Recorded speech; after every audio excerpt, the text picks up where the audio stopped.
some interesting information here in regards to particles, neutrinos, matter, and antimatter.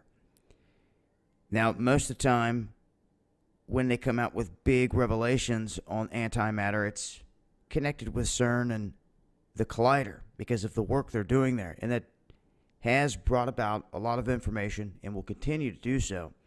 But they keep us in the dark when it comes to the truth about a lot of this data and information and what they're really doing. A new reality of nature is what they're talking.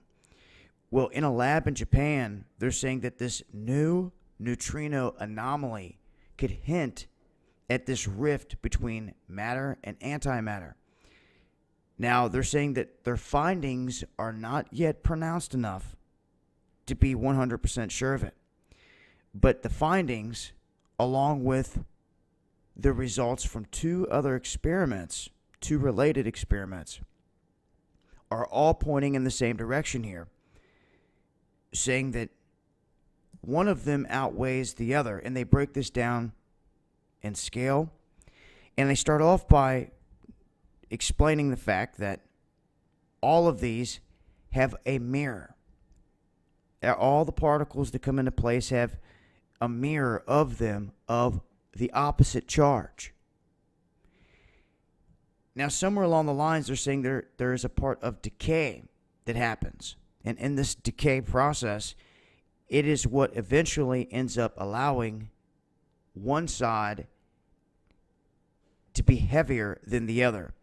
This, in turn, eventually, I think they're trying to say, is what causes there to be more matter versus antimatter in the universe. Because if they both came from the Big Bang and there is a mirror image of each, they're all connected. Say it's one particle.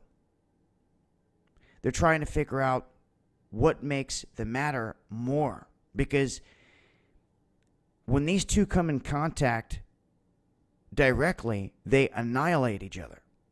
There would be nothing in the universe. So there's something that's created this fine balance where all this life is throughout the universe. And they're on the cusp of trying to explain just that when it comes all the way down to the particles and their weight, their density, and how they interact. Now, these findings are interesting, but they're not solid. Like I said, there's a lot more information here. They go into detail.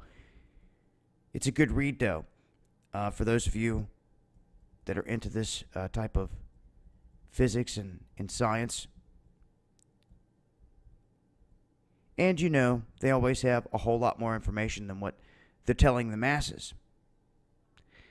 But these little bits and pieces that they're leaking out, it's important to take in, especially when you're trying to see the bigger picture here on how everything is working. I'll leave links.